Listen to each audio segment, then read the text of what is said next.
Editors അവർ ആരംഭിക്കുന്നു. ആദ്യം പ്രധാന വാർത്തകൾ. രാഷ്ട്രീയ സംഘർഷങ്ങളെ ചൊല്ലി നിയമസഭ പ്രക്ഷുബ്ധം. കോഴ വിവാദം മറക്കാൻ ബി.ജെ.പി. അക്രമം നടത്തുന്നുവെന്ന് ഇന്റലിജൻസ് റിപ്പോർട്ടുണ്ടെന്ന് മുഖ്യമന്ത്രി. ബി.ജെ.പിയും CPI-എമ്മും പരസ്പര സഹായ സംഘങ്ങളെന്ന് പ്രതിപക്ഷം. സംസ്ഥാന കമ്മിറ്റി ഓഫീസായ മാരാർ ഭവനിൽ ഇപ്പം ഒരു ചിത്രം തൂങ്ങുന്നുണ്ടാകും സാർ. സംസ്ഥാന മുഖ്യമന്ത്രി പിണറായി വിജയന്റെ ചിത്രമായിരിക്കും അത്. പിണറായി വിജയൻ ഈ പാർട്ടിയുടെ ഐശ്വര്യം എന്നായിരിക്കും സാർ അതിൽ എഴുതി വെക്കുന്നത്. അക്രമങ്ങൾ അന്വേഷിക്കാൻ ദേശീയ മനുഷ്യാവകാശ കമ്മീഷൻ നാളെ കേരളത്തിൽ. ഒത്തുകളി വിവാദത്തിൽ ശ്രീശാന്തിന് ഹൈക്കോടതിയിൽ നിന്ന് നീതി. BCCI ഏർപ്പെടുത്തിയ ആജീവനാന്ത വിലക്ക് നീക്കി. കേസില്ലാതായിട്ടും വിലക്കെന്തിനെന്ന കോടതി. തിരിച്ചുവരവ് പ്രതീക്ഷിച്ച് ശ്രീശാന്ത്. നല്ല സപ്പോർട്ട് കിട്ടിക്കൊണ്ടിരിക്കുകയാണ്. അപ്പം നല്ല ടീം ചെയ്യുന്നുണ്ട്. അപ്പോൾ തീർച്ചയായിട്ടും ഇങ്ങനെ ക്ലബിലും ലെവലിലും സ്റ്റേറ്റ് ലെവലിൽ നല്ലോണം പെർഫോം ചെയ്യണം. അതിന് വളരെയധികം പറ്റുമെന്ന് തന്നെയാണ് വിശ്വാസം. ഇന്ത്യൻ അത്ലറ്റിക് ഫെഡറേഷനെതിരെ തിരുവനന്തപുരത്ത് PU ചിത്ര പങ്കെടുത്ത പ്രതിഷേധ കൂട്ടയോട്ടം. മൂന്നാറിലെ 330 കയ്യേറ്റക്കാരുടെ പട്ടിക സർക്കാർ ദേശീയ ഹരിത ട്രിബ്യൂണലിൽ സമർപ്പിച്ചു. നീലക്കുറിഞ്ഞി സാങ്ച്വറിയിലെ കയ്യേറ്റം ഉടൻ ഒഴിപ്പിക്കണമെന്ന് ട്രൈബ്യൂണൽ. ശബരിമല വിമാനത്താവളത്തിന് കണ്ടെത്തിയ ചെറുവള്ളി എസ്റ്റേറ്റ് സർക്കാർ ഭൂമി തന്നെയെന്ന് മുഖ്യമന്ത്രി. ദിലീപിന് VIP പരിഗണന എന്ന ആക്ഷേപം അന്വേഷിക്കാൻ ആലുവ സബ് ജയിലിൽ സ്പെഷ്യൽ ബ്രാഞ്ചിന്റെ പരിശോധന. പീഡനക്കേസിൽ M. വിൻസെന്റ് MLA-യുടെ ജാമ്യാപേക്ഷ ജില്ലാ കോടതിയും തള്ളി. ഇരയുടെ രഹസ്യമൊഴി ഇതുവരെ എടുത്തില്ലെന്ന് കോടതി. ഗുജറാത്തിലെ നിർണായക രാജ്യസഭാ തെരഞ്ഞെടുപ്പ് നാളെ. കോൺഗ്രസ് MLA-മാരെ ബംഗളൂരുവിൽ നിന്ന് തിരിച്ച് അഹമ്മദാബാദിലെത്തിച്ചു. കോൺഗ്രസ് MLA-മാർ ആരും കൂറുമാറില്ലെന്ന് അഹമ്മദ് പട്ടേൽ. NCP BJP-ക്ക് വോട്ട് ചെയ്യും. പ്രതിപക്ഷ ബഹളത്തെ തുടർന്ന് നിയമസഭ സ്തംഭിച്ചു. മെഡിക്കൽ കോഴ അഴിമതിയിൽ മുഖം നഷ്ടപ്പെട്ട BJP-ക്ക് മുഖം നൽകാനാണ് CPI-M ശ്രമിക്കുന്നതെന്ന് K. മുരളീധരൻ ആരോപിച്ചു. CPI-എമ്മും BJP-യും പരസ്പരം പാലൂട്ടുന്ന ശത്രുക്കളാണെന്ന് പ്രതിപക്ഷ നേതാവ് രമേശ് ചെന്നിത്തല കുറ്റപ്പെടുത്തി. കേരളത്തിനെതിരായ പ്രചാരണം രാഷ്ട്രീയ ലക്ഷ്യം വെച്ചുള്ളതാണെന്ന് മുഖ്യമന്ത്രി പറഞ്ഞു. കുറ്റകൃത്യങ്ങളിൽ ഉൾപ്പെട്ടവർക്കെതിരെ കർക്കശ നടപടിയെടുത്തെന്ന് മുഖ്യമന്ത്രി പിണറായി വിജയൻ വ്യക്തമാക്കി. ചോദ്യോത്തരവേളയിൽ എന്ന പോലെ സഭയിൽ BJP CPM സംഘർഷം നിറഞ്ഞു നിന്നു. സംസ്ഥാനത്ത് നടക്കുന്ന അക്രമ സംഭവങ്ങളിൽ ഇരു പാർട്ടികൾക്കും രാഷ്ട്രീയ ലക്ഷ്യങ്ങളുണ്ടെന്ന അടിയന്തര പ്രമേയത്തിന് അനുമതി തേടിയ K. മുരളീധരന്റെ കുറ്റപ്പെടുത്തൽ. മെഡിക്കൽ കോഴ ആരോപണത്തിലും അരുൺ ജെയ്റ്റ്ലിയുടെ കേരള സന്ദർശനത്തിലും ചാരി CPM-നും BJP-ക്കുമെതിരെ മുരളീധരന്റെ ആരോപണശരം. വെറുമൊരു മോഷ്ടാവായ എന്നെ നിങ്ങൾ കള്ളനെന്ന് വിളിച്ചില്ലേ എന്ന് ചോദിച്ച് ആ രമേശ് പോലും പൊട്ടിക്കരഞ്ഞ രമേശിന് ചാനലുകാരുടെ മുമ്പിൽ നിവർന്നു നിൽക്കാൻ അവസരം ഉണ്ടാക്കി കൊടുത്താരാ സാർ? CPM-ന്റെ പ്രവർത്തനങ്ങളല്ലേ? മറുപടി പ്രസംഗം നടത്തിയ മുഖ്യമന്ത്രി പിണറായി വിജയൻ കുറ്റകൃത്യങ്ങളിൽ ഉൾപ്പെട്ടവർക്കെതിരെ കർശന നടപടിയെടുത്തെന്ന് സഭയെ അറിയിച്ചു. ഇപ്പോഴത്തെ രാഷ്ട്രീയ പ്രചരണങ്ങളെ കേരളത്തിനെതിരായ നീക്കമായാണ് മുഖ്യമന്ത്രി വിശദീകരിച്ചത്. നുണപ്രചരണങ്ങളിലൂടെ കേരളമെന്തോ വല്ലാത്തൊരു സംസ്ഥാനമായി മാറിയിരിക്കുന്നു എന്നൊരു ചിത്രമുണ്ടാക്കുക. അതിൻ്റെ മറവിൽ വ്യക്തമായ രാഷ്ട്രീയ ലക്ഷ്യമാണുള്ളത്. പോലീസ് മാത്രം വിചാരിച്ചാൽ അക്രമം തടയാനാകില്ലെന്നും ബന്ധപ്പെട്ട കക്ഷികളും സഹകരിക്കണമെന്നും മുഖ്യമന്ത്രി പിണറായി വിജയൻ പറഞ്ഞു. എന്നാൽ ഗവർണർ എന്തിനാണ് വിളിപ്പിച്ചതെന്ന് ആവർത്തിച്ച് പ്രതിപക്ഷം ചോദിച്ചിട്ടും മുഖ്യമന്ത്രി മറുപടി പറഞ്ഞില്ല. CPM-ഉം BJP-യും പരസ്പരം പാലൂട്ടുന്ന ശത്രുക്കളാണെന്ന് രമേശ് ചെന്നിത്തല കുറ്റപ്പെടുത്തി. സംസ്ഥാന കമ്മിറ്റി ഓഫീസായ മാരാർ ഭവനിൽ ഇപ്പം ഒരു ചിത്രം തൂങ്ങുന്നുണ്ടാകും സാർ. സംസ്ഥാന മുഖ്യമന്ത്രി പിണറായി വിജയന്റെ ചിത്രമായിരിക്കും അത്. പിണറായി വിജയൻ ഈ പാർട്ടിയുടെ ഐശ്വര്യം എന്നായിരിക്കും സാർ അതിൽ എഴുതി വെക്കുന്നത്. BJP-യുടെ നേതാക്കന്മാർക്ക് തലയിൽ മുണ്ടിട്ട് നടക്കുന്ന ഒരവസ്ഥയുണ്ടായിരുന്നെങ്കിൽ അടിയൽ ലക്ഷിപ്പോവും എന്ന് പറഞ്ഞാണ് സാർ CPM അവരെ രക്ഷിക്കാൻ വേണ്ടി മുന്നോട്ട് വന്നത്. സംസ്ഥാനത്ത് പോലീസ് പക്ഷപാതപരമായാണ് പെരുമാറുന്നത് ആരോപിച്ച O. രാജഗോപാൽ MLA സഭയിൽ നിന്ന് വാക്കൌട്ട് ചെയ്തു. അടിയന്തര പ്രമേയത്തിന് അനുമതി നിഷേധിച്ചതോടെ പ്രതിപക്ഷം മുദ്രാവാക്യം മുഴക്കി ബാനറുമായി നടുത്തളത്തിലെത്തി.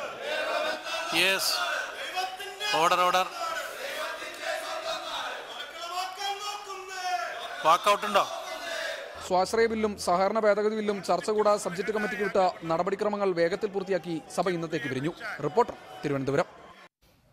ഈ വിഷയത്തിൽ advocate Sunny Joseph MLA Congress, Shri A. Rahim CPI-M, advocate B. Gopalakrishnan BJP എന്നിവർ. ആദ്യം ശ്രീ സണ്ണി ജോസഫ്, രക്തരൂക്ഷിതമായ പ്രശ്നം CPI-M-ന്റെയും BJP-യുടെയും പ്രവർത്തകർ തമ്മിൽ കഴിഞ്ഞ കുറച്ച് ദിവസങ്ങളായി നടക്കുകയും അതേ തുടർന്ന് അവർ തമ്മിൽ ഉഭയകക്ഷി ചർച്ച നടത്തി കാര്യങ്ങൾ ഏതാണ്ട് സമാധാനത്തിന്റെ പാതയിൽ വരികയും ചെയ്യുമ്പോഴാണ് ഇന്ന് കോൺഗ്രസ് ഈ രണ്ടു കൂട്ടരും ഒത്തുകളിക്കുകയാണ് എന്നും മാരാർജി ഭവനിൽ പിണറായി വിജയന്റെ ഫോട്ടോയാണ് തൂങ്ങുന്നത് എന്നുമൊക്കെ ആക്ഷേപിക്കുന്നത്.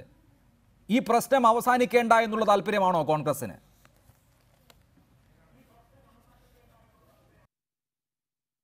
ഒരിക്കലുമല്ല. പ്രശ്നം സത്യസന്ധമായിട്ട് അവസാനിക്കണമെന്ന് തന്നെയാണ്. അത് സ്ഥിരമായിട്ട് അവസാനിക്കണം.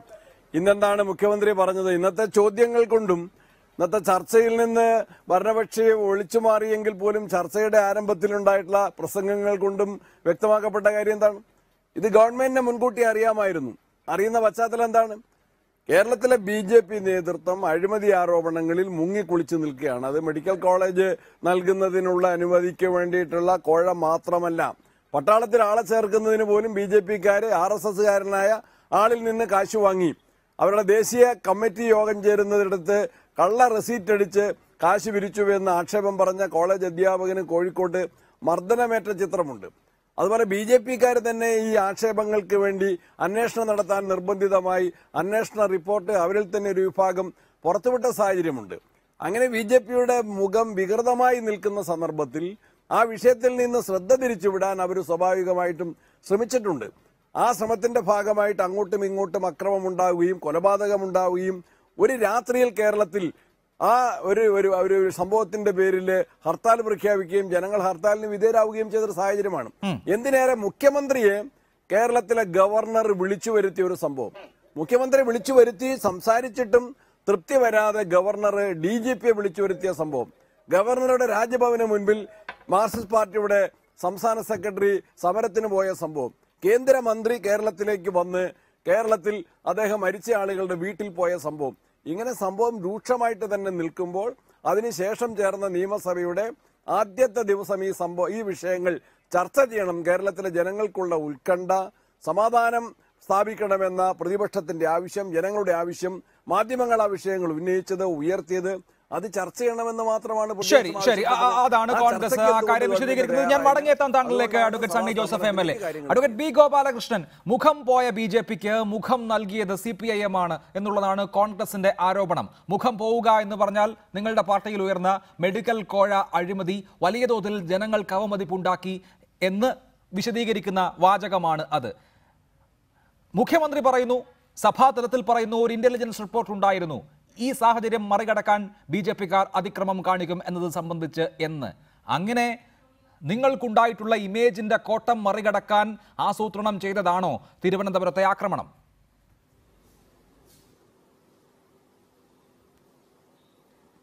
അഭിലാഷേ, കോൺഗ്രസിന് എന്തും പറയാം. കാരണം കോൺഗ്രസിനെ സംബന്ധിച്ചിടത്തോളം ഇപ്പോൾ ഇന്ത്യയിൽ കോൺഗ്രസ് അഴിമതിയിൽ മുങ്ങി നിന്നുകൊണ്ട് ഇന്ത്യൻ എല്ലാ സംസ്ഥാനങ്ങളിലും അവർ ഇല്ലാതായിക്കൊണ്ടിരിക്കുകയാണ്. ഇപ്പൊ കർണാടകയിൽ തന്നെ 300 കോടി രൂപയുടെ അനധികൃത സ്വത്തുമായി ബന്ധപ്പെട്ട് കർണാടകയിലും അവർ ഇല്ലാതാവാൻ പോവുകയാണ്. പക്ഷെ പ്രശ്നം, അതുകൊണ്ട് ഞാൻ കോൺഗ്രസ് പറഞ്ഞതിനെ കുറിച്ചൊന്നും പറയാൻ ആഗ്രഹിക്കുന്നില്ല. ഞങ്ങളുടെ ഒരു മുഖത്തിന് ഒരു കുഴപ്പവുമില്ല. പിന്നെ ഞങ്ങളുടെ പാർട്ടിയുടെ ഉള്ളിൽ ഉണ്ടായിട്ടുള്ള ചില പ്രശ്നങ്ങളുണ്ട്. ആ പ്രശ്നങ്ങൾ ഞങ്ങൾ പരിഹരിക്കും. അത് പാർട്ടിയുമായി ബന്ധപ്പെട്ട് പാർട്ടി പരിഹരിക്കും. അത് ഒരു വികൃതമായിട്ടോ അല്ലെങ്കിൽ മുഖത്തിന് എന്തെങ്കിലും തടസ്സമുണ്ടായിരുന്നോ, മുഖം മോശമായോ എന്നൊന്നും ഞങ്ങൾ വിശ്വസിക്കുന്നില്ല. അത് ഈ നാട്ടിലെ ജനങ്ങൾ തീരുമാനിക്കട്ടെ. അതവിടെ മാറ്റിവെക്കാം. ഇന്റലിജൻസ് റിപ്പോർട്ടിന്റെ കാര്യത്തിലാണല്ലോ ഇപ്പൊ അഭിലാഷ് ചോദിച്ചത്. അഭിലാഷ്, ഞാൻ ചോദിക്കാൻ ആഗ്രഹിക്കുന്നു, തിരുവനന്തപുരത്ത് അങ്ങനെ ഒരു സംഭവം നടക്കുന്നു അല്ലെങ്കിൽ സംഭവം ഉണ്ടാകുമെന്ന ഇന്റലിജൻസ് റിപ്പോർട്ട് ഉണ്ടെങ്കിൽ ആ ഇന്റലിജൻസ് റിപ്പോർട്ട് മേശപ്പുറത്ത് വെക്കട്ടെ. പിണറായി വിജയൻ, ബഹുമാനപ്പെട്ട മുഖ്യമന്ത്രി, അത് മേശപ്പുറത്ത് വെച്ച് ചർച്ച ചെയ്യപ്പെട്ടെ. ഇനി ആരാണ് അവിടെ അക്രമം ഉണ്ടായത്, ആരാണ് അക്രമം ഉണ്ടാക്കിയത്? നമുക്കെല്ലാവർക്കും അറിയാം. പകൽ പോലെ സത്യമായിട്ടുള്ള യാഥാർത്ഥ്യമാണ് MG കോളേജുമായി ബന്ധപ്പെട്ട വിഷയം, യൂണിവേഴ്സിറ്റി കോളേജുമായി ബന്ധപ്പെട്ട വിഷയം. അതിനുശേഷം അത് ആ കോളേജിൽ വെച്ച് തീർക്കേണ്ട വിഷയം കോളേജിൽ വെച്ച് തീർക്കാതെ സൂരജ് എന്ന് പറയുന്ന ഒരു ABVP പ്രവർത്തകൻ, അദ്ദേഹത്തിന്റെ വീട്, അദ്ദേഹത്തിന്റെ അച്ഛൻ, അദ്ദേഹത്തിന്റെ അമ്മ, അദ്ദേഹത്തിന്റെ കുടുംബാംഗങ്ങളെല്ലാം ഇടതുപക്ഷമാണ്. എന്നിട്ടും ആ വീട് അടിച്ച് തകർത്ത് അയാളെ കള്ളക്കേസിൽ കുടുക്കി അയാളുടെ വീട്ടിന്റെ മുമ്പിൽ കിടന്ന ഇനോവ കാർ തകർത്ത് ആദ്യത്തെ അക്രമം ഉണ്ടായി. അതിനുശേഷം രണ്ടാമത്തെ അക്രമം വേറൊരു വീട് അടിച്ച് തകർത്തു. മൂന്നാമത്തെ അക്രമം അവിടെ രാജേഷ് എന്ന് പറയുന്ന RSS പ്രവർത്തകന് നേരെ വലിയ അക്രമം ഉണ്ടായി, അയാളുടെ വീട് ആക്രമിച്ചു. ഈ 3 വീടിന്റെ അക്രമം ഉണ്ടായതിനു ശേഷം സ്വാഭാവികമാണ്, ഞാൻ നിഷേധിക്കുന്നില്ല, അങ്ങോട്ടും ഇങ്ങോട്ടും അക്രമം ഉണ്ടായി. ഞാൻ ചോദിക്കട്ടെ, BJPയുടെ സംസ്ഥാന ഓഫീസ് അടിച്ചു തകർക്കുമെന്ന് ഇന്റലിജൻസ് റിപ്പോർട്ട് ഉണ്ടായിരുന്നോ? BJP പ്രവർത്തകനെ കൊന്നു, ആ BJP പ്രവർത്തകനെ കൊല്ലുന്നു എന്നത് ഇന്റലിജൻസ് റിപ്പോർട്ട് ഉണ്ടായിരുന്നോ? എന്താണ് ഇന്റലിജൻസ് റിപ്പോർട്ട്? അദ്ദേഹം പറയട്ടെ. ഇന്റലിജൻസ് റിപ്പോർട്ട് എന്ന് പറയുന്നത് BJPക്കാര് 3 വീടിന്റെ ജനൽ തല്ലി പൊളിച്ചതാണോ ഇന്റലിജൻസ് റിപ്പോർട്ട്? എന്താണ് ഇന്റലിജൻസ് റിപ്പോർട്ട്? ശരി, എന്താണ് ഇന്റലിജൻസ് റിപ്പോർട്ട് എന്നുള്ളതാണ് BJPയുടെ സംശയം. ന്യായം. ഞാൻ താങ്കളിലേക്ക് മടങ്ങിയെത്താം ശ്രീ ഗോപാലകൃഷ്ണൻ. ശ്രീ A റഹീം, മുഖ്യമന്ത്രി നിയമസഭയിൽ പറയുന്നു, BJPക്കാർക്കെതിരെ ഉയർന്നിട്ടുള്ള അഴിമതിയും കള്ളനോട്ടും മറക്കാനുള്ള ആസൂത്രിത അക്രമമാണ് തിരുവനന്തപുരത്ത് നടന്നത് എന്ന്. ആക്രമിക്കപ്പെട്ടത് BJPയുടെ ഓഫീസാണ്, കൊല്ലപ്പെട്ടത് BJPയുടെ പ്രവർത്തകനാണ്. അപ്പോൾ അവർക്കുണ്ടായ കോട്ടം മറക്കാൻ ആസൂത്രിതമായി അവരുടെ ഓഫീസ് തകർക്കുകയും അവരുടെ പ്രവർത്തകനെ കൊല്ലുകയും ചെയ്തു എന്നാണോ? അങ്ങനെയാണെങ്കിൽ ഈ ആസൂത്രണത്തിൽ IP ബിനുവും പ്രതിൻ സാജി കൃഷ്ണയും ഒക്കെ പങ്കെടുക്കണമല്ലോ.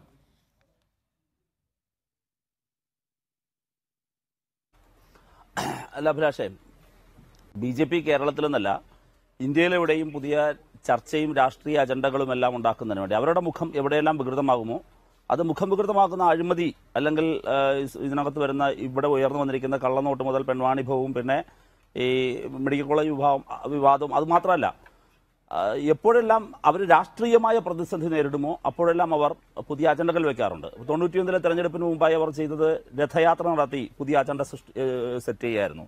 രാമജന്മഭൂമി അങ്ങനെ ഒരു അജണ്ടയായിരുന്നു. രാജ്യത്തെവിടെയും വർഗീയ കലാപങ്ങൾ ഉയർത്തിക്കൊണ്ടുവരുന്ന അത്തരത്തിലുള്ള അജണ്ടയാണ്. ഇപ്പോൾ പശുവിന്റെ പേരിൽ നടക്കുന്ന കൂട്ടക്കുരുതികളും അത്തരമുള്ള കാര്യങ്ങളാണ്. അത് അവരുടെ ഒരു രീതിയാണ്.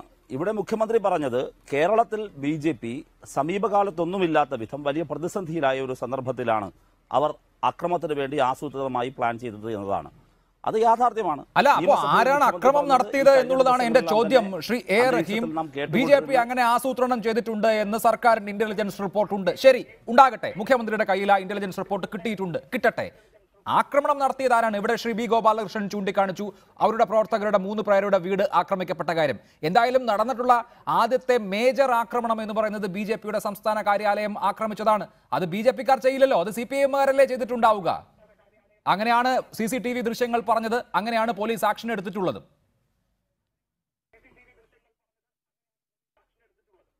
അഭിലാഷേ, ഞാൻ അരിയത്രാന്ന് ചോദിച്ചാൽ പയറഞ്ഞാഴി എന്ന് പറയുന്ന ആളല്ല. ഞാൻ കൃത്യമായ ഉത്തരം തരും. ഞാൻ അതിലേക്ക് തന്നെയാണ് വന്നത്. ഞാൻ അതിൻ്റെ ഒരു സാഹചര്യം പറഞ്ഞു എന്നേ ഉള്ളൂ. ഇവിടെ ഒരക്രമവും ഞങ്ങളാരും ആസൂത്രണം ചെയ്തതല്ല. ഇവിടെ അക്രമം നടന്നത് എങ്ങനെയാണ്? ഇപ്പോൾ 2 കാര്യങ്ങളാണ്. 2 മേജർ ഇൻസിഡൻസിനെ നമുക്കെടുക്കാം. ഒന്ന്, മാരാർ ഭവന് നേരെയുണ്ടായ ആക്രമം. ആ ആക്രമത്തിൽ ഉണ്ടായ സംഭവമാണ്. അതിൽ CPM എടുത്ത നിലപാടെന്താ? ഗവൺമെൻറ് എടുത്ത നിലപാടെന്താ? ഞങ്ങളാ പ്രവർത്തകരെ പുറത്താക്കിയെന്ന് മാത്രമല്ല, ഞങ്ങളാ പ്രവർത്തനത്തെ അപലപിക്കുകയും തള്ളിക്കളയുകയും ചെയ്തത് മാത്രമല്ല, ഗവൺമെൻറ് എടുത്ത നിലപാടെന്താ? ആ ദൃശ്യങ്ങളിൽ കാണാം. ഒരു പോലീസുകാരൻ അക്രമത്തെ തടയാൻ ശ്രമിച്ചു. ആ പോലീസുകാരൻ റിവാർഡ് കൊടുത്തു. അക്രമത്തിൽ കൈയും കെട്ടി നോക്കി നിന്ന മറ്റു പോലീസുകാരെ സസ്പെൻഡ് ചെയ്തു. അച്ചടക്ക നടപടികൾ ആരംഭിച്ചു. വകുപ്പ് തല അന്വേഷണം ആരംഭിച്ചു. നിങ്ങൾ നോക്കൂ, ഇതൊരു സർക്കാരിന്റെ നിലപാടല്ലേ? അതുകൊണ്ട് കൊടുത്ത മെസ്സേജ് എന്താ? ആ മെസ്സേജ് കൊടുത്തതിന് ശേഷവും ഒരു BJP പ്രവർത്തകൻ, ഒരു RSS പ്രവർത്തകൻ കൊല്ലപ്പെട്ടല്ലോ. വരുമ്പോൾ അല്ല അഭിലാഷേ, ഞാനൊന്ന് പറയട്ടെ. അഭിലാഷേ, ഞാൻ ഇത്ര ധൃതി എന്താന്ന് ഞാൻ അതിലേക്കാണ് വരുന്നത്. ഒന്ന് കേൾക്ക്. എന്തായാലും 1 മണിക്കൂർ നേരമല്ലേ, നമ്മൾ 3 അതിഥികളല്ലേ ഉള്ളൂ. പിന്നെ അഭിലാഷം നമുക്ക് കേൾക്കാം. ഞാൻ അത് തന്നെ പറയുന്നത്. ഈ ശ്രീകാര്യത്തെ കൊല്ലപ്പെട്ടത് RSSകാരനാണ്, BJPക്കാരനാണ്, ഒരു സംശയമില്ല. പക്ഷെ ആ കൊലപാതകത്തിന്റെ ഉത്തരവാദിത്വമൊന്നും CPM പ്രവർത്തകന്റെയോ CPMന്റെയോ മുകളിൽ വെക്കണ്ട. ഞാൻ ആ അഭിലാഷിനോട് പറയുന്നു, ഞാൻ ഈ ഇരിക്കുന്ന സ്റ്റുഡിയോയുടെ തൊട്ടപ്പുറത്ത് നിങ്ങളുടെ റിപ്പോർട്ടർമാരുണ്ടല്ലോ, മികവുള്ള റിപ്പോർട്ടർമാർ, ഒന്ന് പോയി അന്വേഷിക്കാൻ പറ. ഏത് രാഷ്ട്രീയ സംഘർഷത്തിന്റെ ഭാഗമായി CPM ആസൂത്രണം ചെയ്ത കൊലപാതകമാണതെന്ന്, അല്ലെങ്കിൽ CPM പ്രവർത്തകർ പങ്കുപറ്റിയ കൊലപാതകമാണതെന്ന് ഏത് തെളിവിന്റെ അടിസ്ഥാനത്തിലാണ് പറയുന്നത്? ഇപ്പോൾ ഇവിടെ ശ്രീ സണ്ണി ജോസഫ് നേരത്തെ ഇത് പറയുന്നുണ്ടായിരുന്നു. ഒരു BJP പ്രവർത്തകൻ കൊല്ലപ്പെടുന്നത് BJP പ്രവർത്തകൻ തന്നെയാണ് ശ്രീ സണ്ണി ജോസഫ്. യാതൊരു സംശയവും വേണ്ട. ആ കൊല്ലപ്പെട്ടവൻ BJP പ്രവർത്തകൻ തന്നെയാണ്. പക്ഷെ കൊന്നത് ഞങ്ങളാണെന്ന് നിങ്ങളെങ്ങനെയാണ് സ്ഥിരീകരിക്കുന്നത്? എന്തടിസ്ഥാനത്തിലാണ് പറഞ്ഞത്? പറയാണ് അടിസ്ഥാനം എന്ന് പറയുന്നത് താങ്കൾക്ക് അറിയാത്തതല്ലോ ശ്രീ A. റഹീം. ഇപ്പോ ഞങ്ങളുടെ റിപ്പോർട്ടർമാർ പോയി അവിടെ അന്വേഷിക്കുകയൊന്നും വേണ്ട. പ്രാഥമികമായ ഒരു സംഭവം നടന്നാൽ അത് അന്വേഷിക്കാനാണല്ലോ പോലീസ്. പോലീസ് പറയുന്നത് എന്താ? പനച്ചക്കുന്ന് കോളനിയിലെ DYFI പ്രവർത്തകരും BJP പ്രവർത്തകരും തമ്മിൽ നടന്ന സംഘർഷത്തിൽ BJP പ്രവർത്തകരെ സഹായിച്ച RSS കല്ലമ്പള്ളി ശാഖയുടെ ബസ്തി കാര്യവാഹക് രാജേഷിനെ വെട്ടിക്കൊലപ്പെടുത്തണമെന്നുള്ള ഉദ്ദേശത്തോടും കരുതലോടും കൂടി 1 മുതൽ 11 വരെയുള്ള പ്രതികൾ ന്യായവിരോധമായി സംഘം ചേർന്ന് സ്ഥലത്തെ സമാധാന അന്തരീക്ഷം തകർക്കണമെന്നും അവരുടെ പൊതുകാര്യ ഉദ്ദേശ സാധ്യത്തിനായി താങ്കൾ ഓരോരുത്തരും T സംഘത്തിലെ അംഗങ്ങളാണെന്ന് അറിവോടുകൂടി 29/7/17 തീയതി 20:45 മണിയോടെ ഉള്ളൂർ വില്ലേജിൽ ഇങ്ങനെ. ഇനിയിപ്പോൾ അതിന്റെ ഡിസ്ക്രിപ്ഷൻ പോവുകയാണ്. പോലീസിന്റെ വെർഷനാണ് ഞാൻ പറഞ്ഞത്.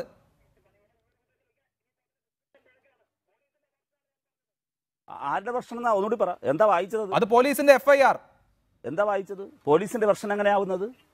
ഇത് പോലീസ് തയ്യാറാക്കിയിട്ടുള്ള പ്രഥമ വിവര റിപ്പോർട്ടാണ്. FIR പറയുന്നത് എന്താ? അതിൽ 6ാമത്തെ പോയിന്റ് നോക്ക്. നിങ്ങളുടെ തെറ്റാണ് സാറേ. അങ്ങനെയൊന്നും പറയരുത്. അതൊക്കെ തെറ്റാണ്. അതൊക്കെ തെറ്റാണ്. പ്രഥമ അഡ്വക്കേറ്റല്ലേ ഇരിക്കുന്നത്. വേണ്ട, നിങ്ങളുടെ തന്നെ അതിലൊന്ന് സ്ക്രോൾ ചെയ്ത് മുകളിലോട്ട് നോക്കിയാൽ ആ വിവരം കൊടുത്ത ഈ വിവരങ്ങൾ പറഞ്ഞു കൊടുത്തത് അതുപോലെ രേഖപ്പെടുത്തി കേട്ട് ഒപ്പിട്ട് കൊടുത്തിട്ടുണ്ട് അടിയിൽ. ആ പറഞ്ഞു കൊടുത്തത് ആരാ?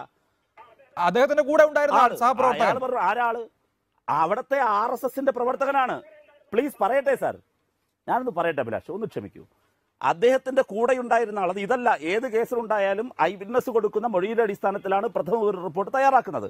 അദ്ദേഹം കൊടുക്കുന്ന വിവരങ്ങളാണ് അതിൽ ഉൾച്ചേർക്കുന്നത്. ഇത് ഇവിടെ ഒരു RSS പ്രവർത്തകൻ, അദ്ദേഹവും ആക്രമിക്കപ്പെട്ടു, അദ്ദേഹം കൊടുത്ത വിവരങ്ങളാണ്. ഇവിടെ പനച്ചമൂട് കോളനി എന്ന് നിങ്ങൾ പറയുന്നു, ആ കോളനിയിൽ തുടർച്ചയായി നടക്കുന്ന സംഘർഷങ്ങളുടെ ഭാഗം, അതെ ശരിയാണ്, അങ്ങനെ തന്നെയാണ് കൊലപാതകം നടന്നത്.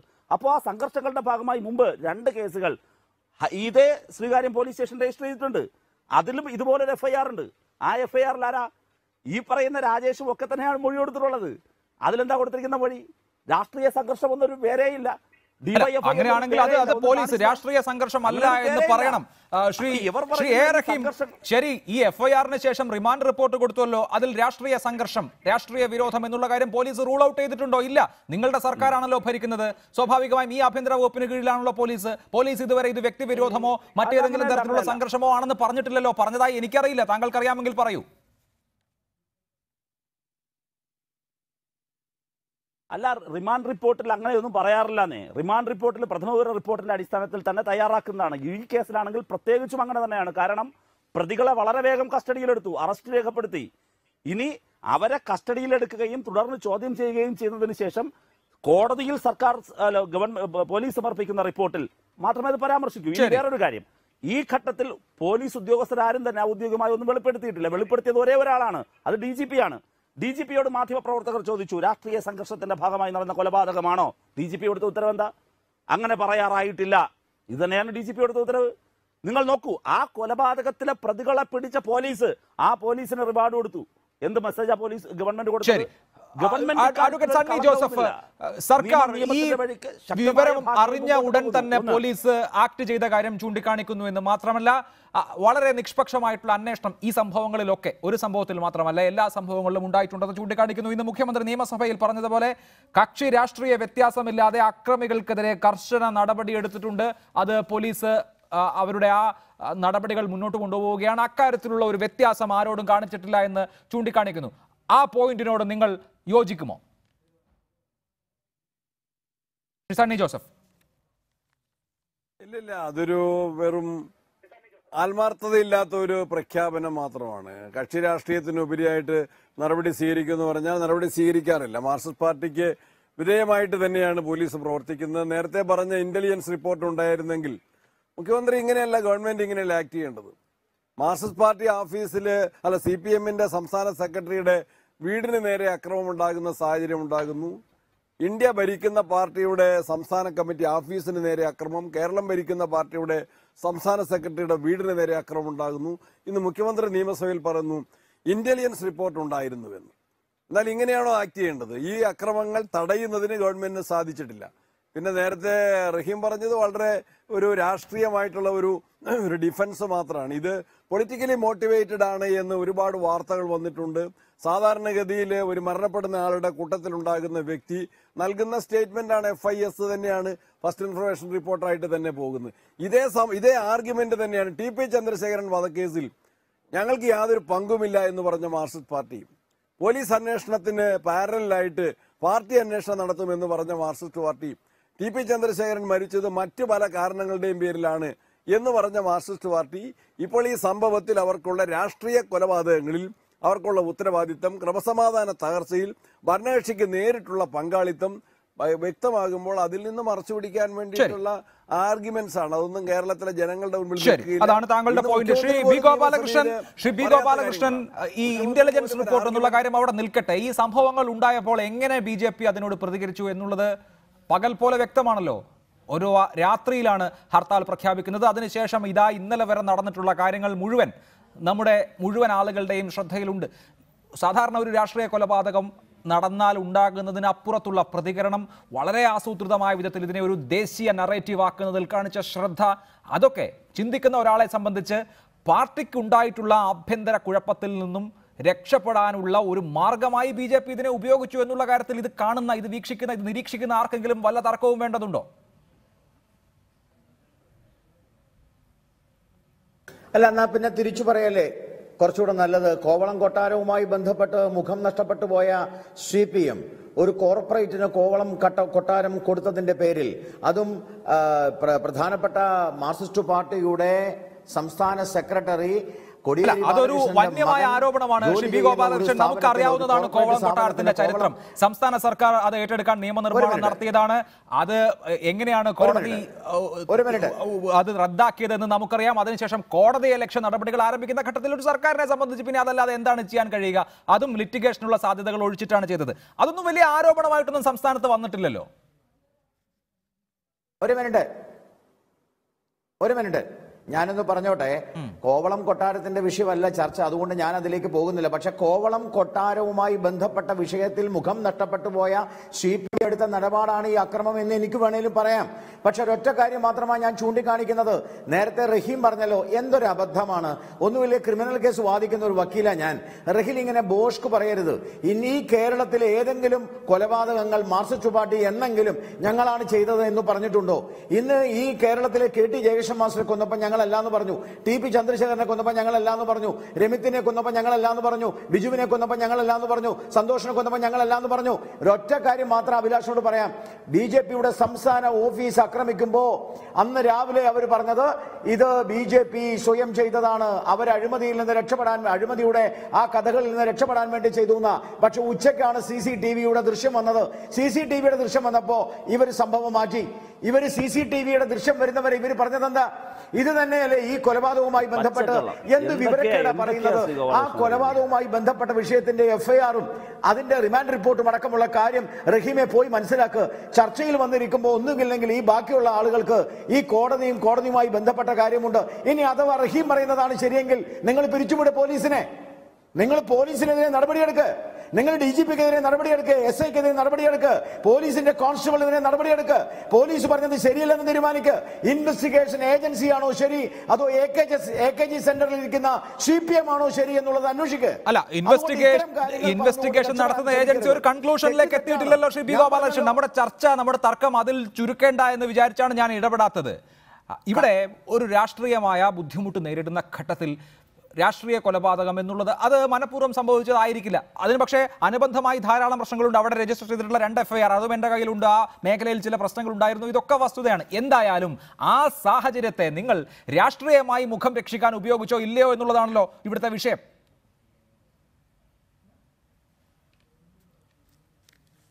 എന്റെ അഭിലാഷം, ഞങ്ങളെന്താ ഗാനമേള സംഘടിപ്പിക്കുന്ന സംഘടനയാ? ഞങ്ങളെന്താ സ്പോർട്സ് ക്ലബ്ബാ? ഞങ്ങളൊരു രാഷ്ട്രീയ പ്രസ്ഥാനമാണ് സുഹൃത്തെ. ഞങ്ങൾ ഇത് ദേശവ്യാപകമായി ഉയർത്തും. കാരണമുണ്ട്. ഡൽഹിയിൽ പോയാൽ CPM-ന്റെ മുഖം എന്താ അറിയോ? മനുഷ്യത്വ മുഖമാണ്. ഡൽഹിയിൽ അവർ പറയുന്നത് മാനുഷിക മുഖമാണ്. ഡൽഹിയിൽ അവർ മനുഷ്യാവകാശവാദികളാണ്. പക്ഷെ കേരളത്തിൽ അവർ മനുഷ്യന്മാരെ കൊല്ലുകയാണ്. കേരളത്തിൽ അവർ ഡെമോക്രസിക്ക്, ജനാധിപത്യത്തിന് വിരുദ്ധമാണ്. ജനാധിപത്യത്തിന്റെ അടിസ്ഥാനത്തിൽ അവർ പ്രവർത്തിക്കുന്നില്ല. അത് ഞങ്ങൾ ലോകം മുഴുവനും തുറന്നു കാണിക്കും. ഞങ്ങൾ രാഷ്ട്രീയ പ്രസ്ഥാനം സാധാരണഗതിയിൽ അങ്ങനെ ചെയ്യുമല്ലോ. നിങ്ങൾക്ക് കിട്ടിയ ഒരു അവസരമാണ് സമ്മതിച്ചു ശ്രീ ബി ഗോപാലകൃഷ്ണൻ. ശ്രീ A റഹീം, അതുകൊണ്ടാണ് കോൺഗ്രസ് പറയുന്നത് BJP ഒരു പ്രശ്നത്തിലായപ്പോൾ അടിയൻ ലച്ചിപ്പോം എന്ന് പറഞ്ഞ് CPIM ചാടി വീണു എന്ന്. അതുകൊണ്ടാണ് പ്രതിപക്ഷ നേതാവിന് പറയേണ്ടി വന്നത്. അല്ലെങ്കിൽ അദ്ദേഹം ചിന്തിക്കുന്നത് മാരാർജി ഭവനിൽ ഇപ്പോൾ തൂങ്ങുന്നത് പിണറായി വിജയന്റെ ചിത്രമായിരിക്കും, പിണറായി വിജയൻ ഈ വീടിന്റെ ഐശ്വര്യം എന്ന് എഴുതി വെച്ചിരിക്കുമെന്ന് അവർക്ക് തോന്നുന്നത്. അതുകൊണ്ടാണ് ഈ ആക്രമങ്ങൾ നടത്തി BJP-യെ സംബന്ധിച്ച് ഇതൊരു ദേശീയ വിഷയമാക്കാനുള്ള അവസരം ആര് കൊടുത്തു?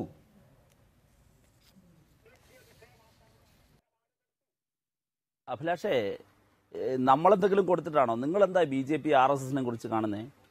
അവർ അഴിമതിയിൽ മുങ്ങി, അവരൊരു പ്രതിസന്ധിയിലായി. അവർ എന്ത് ചെയ്തിട്ടായാലും അവരൊരു വേറൊരു വാർത്ത സൃഷ്ടിക്കും. ആരെ കൊന്നിട്ടായാലും വാർത്ത സൃഷ്ടിക്കും. നിങ്ങൾ കരുതുന്നുണ്ടോ ഇവിടെ ഈ മാരാർ ഭവനെതിരായിട്ടുണ്ടായ അക്രമം ശരിയാണ്, ഇവരിട്ട് ചൂണ്ടയിൽ കുരുങ്ങിയതാണ്? അങ്ങനെ ചൂണ്ടയിൽ കുരുങ്ങിയില്ലായിരുന്നെങ്കിൽ വേറെ ചൂണ്ട ഇവിടെ ഇടുമായിരുന്നു, വലിയ ചൂണ്ട ഇടുമായിരുന്നു. അവർക്ക് ആവശ്യമായിരുന്നു അത്. എന്തേത് മനസ്സിലാക്കുന്നില്ല? ഇപ്പോൾ കള്ളനോട്ടടി, ഇപ്പോൾ ധനമന്ത്രിയാണല്ലോ ഇവിടെ വന്നത്. യഥാർത്ഥത്തിൽ അവിടെ പോയി കൊടുങ്ങല്ലൂരിലെ റിസർവ് ബാങ്ക് ഗവർണറെ കൂടി ജയിലിൽ പോയി കണ്ടിട്ട് ധനമന്ത്രി മടങ്ങേണ്ടതായിരുന്നു. ഇവർക്ക് സ്വന്തമായിട്ട് റിസർവ് ബാങ്ക് ഉണ്ടല്ലോ. ഇവിടെ തിരുവനന്തപുരത്ത് അവരുടെ സന്യാസി മണ്ഡലയുടെ സംസ്ഥാന സെക്രട്ടറി ഇവിടെ ഒരു പൂജയ്ക്ക് പോയിട്ട് ഇപ്പോൾ മെഡിക്കൽ കോളേജിൽ കിടക്കുകയാണ്. ഞാൻ അതിന്റെ വിശദാംശങ്ങൾ പറയുന്നില്ല. പിന്നെ എത്രയോ കേസുകളാണ്. ഇപ്പോൾ ശ്രീ അഭിലാഷിന്റെ കയ്യിലിരിക്കുന്ന ഊമക്കത്തുണ്ടാവുമല്ലോ, കേരളത്തിലെ മുഴുവൻ മാധ്യമപ്രവർത്തകർക്കും പോയല്ലോ. ആ ഊമക്കത്തിന്റെ ഓരോ പാരഗ്രാഫും ഓരോ സ്പെഷ്യൽ ഇൻവെസ്റ്റിഗേഷൻ ടീം അന്വേഷിക്കാനുണ്ട്. അല്ല, അങ്ങനെയാണെങ്കിൽ അത് അന്വേഷിക്കണം. ഇന്നിപ്പോ ആ വിഷയം വിവിധ MLA-മാർ ഉന്നയിച്ചുവല്ലോ. DYFI-യുടെ ഭാരവാഹി കൂടിയായിട്ടുള്ള M സ്വരാജ് അക്കാര്യത്തിൽ ഒരു SIT വേണം, സ്പെഷ്യൽ ഇൻവെസ്റ്റിഗേഷൻ ടീം വേണം എന്ന് പറഞ്ഞുവല്ലോ. അപ്പോൾ മുഖ്യമന്ത്രി അല്ല, ഇപ്പോൾ നടക്കുന്ന അന്വേഷണം നടക്കട്ടെ, അതിനുശേഷം എന്തെങ്കിലും വന്നാൽ നമുക്കത് ആലോചിക്കാം എന്ന് മാത്രമാണ് ഉത്തരം പറഞ്ഞിട്ടുള്ളത്. അങ്ങനെയാണെങ്കിൽ ഈ പറയുന്ന താങ്കൾ സൂചിപ്പിക്കുന്ന സേവ് BJP ഫോറത്തിന്റെ കത്തിൽ പറയുന്ന എല്ലാ കാര്യങ്ങളും അന്വേഷിക്കണമെന്നുണ്ടെങ്കിൽ അന്വേഷിക്കാമല്ലോ. സർക്കാരിനെ ആരാണ് തടയുന്നത്?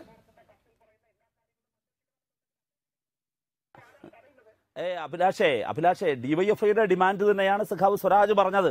മുഖ്യമന്ത്രി പറഞ്ഞത് സ്റ്റേറ്റിന്റെ അഭിപ്രായമാണ്. എന്താ അഭിപ്രായം?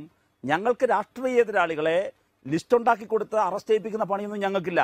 ഇപ്പൊ നടത്തുന്ന അന്വേഷണം, ആ അന്വേഷണത്തിൽ യാതൊരു സംശയവും വേണ്ട. കുടുങ്ങേണ്ടവർ കുടുങ്ങും. കൂടുതൽ അന്വേഷണം വേണമെങ്കിൽ അന്വേഷണം നടപ്പിലാക്കും. അത് സർക്കാരിന്റെ വെർഷനാണ്. ഇവിടെ പറയുന്നത് കോൺഗ്രസ് ഇപ്പോഴും ഈ BJP മനസ്സിലാക്കിയിട്ടില്ല. ഇവിടെ പറയുന്നതല്ല ശ്രീ രമേശ് ചെന്നിത്തല തൂങ്ങുന്ന ചിത്രം പിണറായി വിജയന്റേതാണെന്ന്.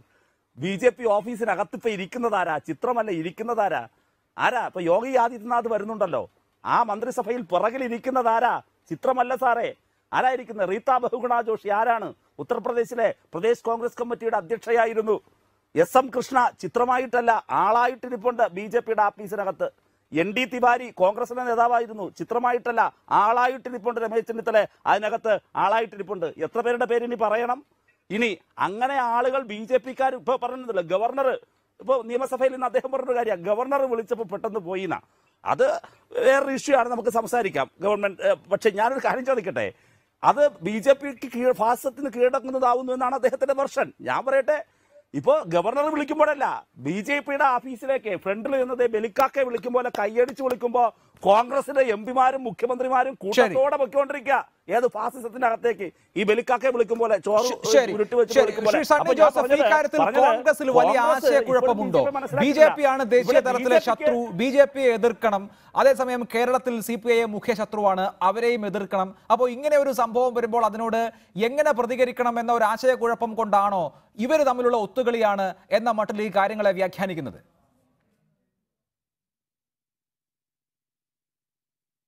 ഒരിക്കലുമല്ല. BJP തന്നെയാണ് കോൺഗ്രസിന്റെ മുഖ്യശത്രു. അത് മാർക്സിസ്റ്റ് പാർട്ടിയുടെയും മുഖ്യശത്രു BJP ആണ് എന്ന് മാർക്സിസ്റ്റ് പാർട്ടിയുടെ അഖിലേന്ത്യാ നേതൃത്വം അറിഞ്ഞിട്ടുണ്ട്. അവർ മനസ്സിലാക്കിയിട്ടുണ്ട്. സീതാറാം യെച്ചൂരി മനസ്സിലാക്കിയിട്ടുണ്ട്. പക്ഷെ കേരളത്തിലെ മാർക്സിസ്റ്റ് പാർട്ടി ഘടകം, പിണറായി വിജയൻ നേതൃത്വം നൽകുന്ന കേരളത്തിലെ മാർക്സിസ്റ്റ് പാർട്ടി ഘടകത്തിന്റെ മുഖ്യശത്രു ഇപ്പോഴും കോൺഗ്രസ് ആണ്. ദേശീയ തലത്തിൽ മാർക്സിസ്റ്റ് പാർട്ടി പോലും BJPയെ അവരുടെ മുഖ്യശത്രുവായിട്ട് കാണുമ്പോൾ കേരളത്തിൽ മാർക്സിസ്റ്റ് പാർട്ടി കോൺഗ്രസിനെ മുഖ്യശത്രുവായിട്ട് കാണുന്നു. അതുകൊണ്ടാണ് സീതാറാം യെച്ചൂരിയുടെ രാജ്യസഭാ പ്രവേശനം പോലും ഇവർ തടസ്സപ്പെടുത്തുന്നത്. ഇവിടെ നേരത്തെ റഹീം പറഞ്ഞു കോൺഗ്രസിൽ നിന്ന് ആളുകൾ പോയി. പശ്ചിമബംഗാളിന്റെ അവസ്ഥ എന്താണ്? ബംഗാൾ കേരളത്തിൽ BJPയിൽ പോകാത്തവരാ? ഞാൻ ആദ്യം പറയട്ടെ, BJPയിൽ പോകാത്ത ആളാരാ? പാർട്ടി ഓഫീസ് പൂട്ടി BJP ഓഫീസ് ആയാണ്.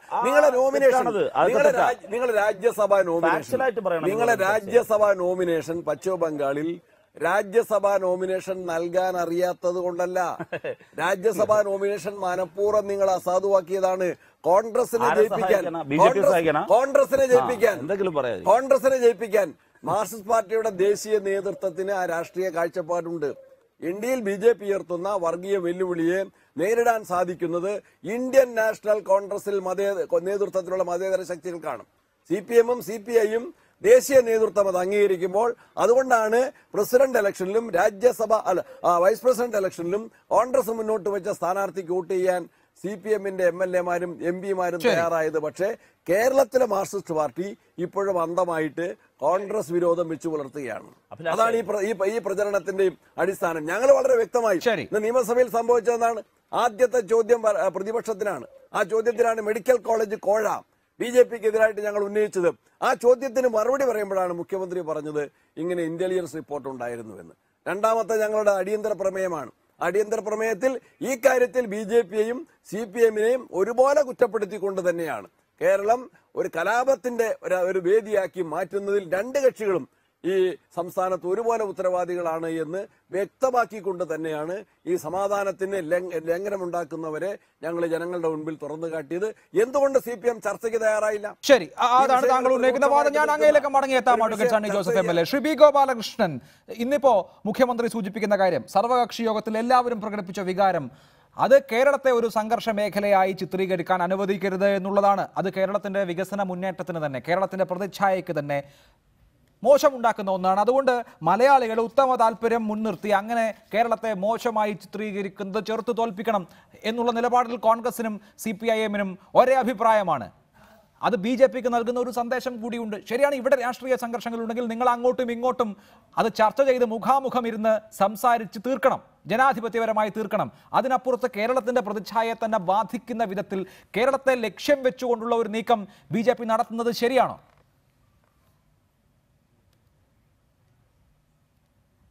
പ്രവർത്തകരുടെ തല വെട്ടിക്കൊല്ലുമ്പോൾ പ്രതിച്ഛായയെ പറ്റിയിട്ട് ചിന്തിക്കുന്നത് തന്നെ ശരിയാണോ? ജനാധിപത്യത്തെക്കുറിച്ചല്ലേ നമ്മൾ ചിന്തിക്കേണ്ടത്? ജനാധിപത്യം നഷ്ടപ്പെട്ടു പോകുമ്പോഴല്ലേ ഈ കൊലപാതകം ഉണ്ടാവുന്നത്?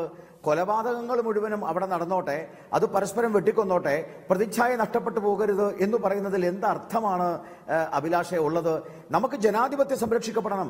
ഇപ്പോഴും കണ്ണൂരിലെ നൂറുകണക്കിന് പ്രദേശങ്ങളിൽ കോൺഗ്രസിന്റെ ഒരു കൊടി പോലുമില്ല. ഇവിടെ കോൺഗ്രസിന്റെ നേതാവ് മിസ്റ്റർ സണ്ണി ജോർജ് അദ്ദേഹം പറയുന്നത് കേൾക്കുമ്പോൾ കോൺഗ്രസ്സുകാർ അക്രമമേ ഉണ്ടാക്കിയിട്ടില്ല എന്നാ. ചീമേനിയിലെ കൊലപാതകത്തെക്കുറിച്ച് ഞാൻ പറയണോ? 44 പേരെ കണ്ണൂരിൽ കൊല ചെയ്യപ്പെട്ടത്. ചീമേനിയിൽ നിങ്ങളാണ് കൊന്നത്. തൃശ്ശൂരിൽ 3 കോൺഗ്രസ്സുകാരെയാണ് കൊന്നത്. അതുകൊണ്ട് അക്രമത്തെക്കുറിച്ചൊന്നും നിങ്ങൾ പറയരുത്. പിന്നെ കേരളത്തിൽ നിങ്ങൾ അപ്രസക്തമായി പോകാൻ പോകുന്നു, ഇന്ത്യ മുഴുവനും അപ്രസക്തമാകുന്നു എന്ന് കാണുമ്പോൾ ഉണ്ടാവുന്ന വേവലാതി നിങ്ങൾ നിയമസഭയിൽ പ്രകടിപ്പിക്കും. എനിക്ക് വിരോധമില്ല, എന്ത് അന്വേഷണം വേണമെങ്കിലും നടത്തിക്കോട്ടെ, ഞങ്ങൾക്കതിലൊന്നും ഒരു വിരോധവുമില്ല. പക്ഷേ ഞങ്ങളുടെ പ്രവർത്തകരെ വെട്ടിവീഴ്ത്തുമ്പോൾ, കൊല ചെയ്യപ്പെടുമ്പോൾ, ഭാരതീയ ജനതാ പാർട്ടി ഒരു ദേശീയ പാർട്ടിയാണ്.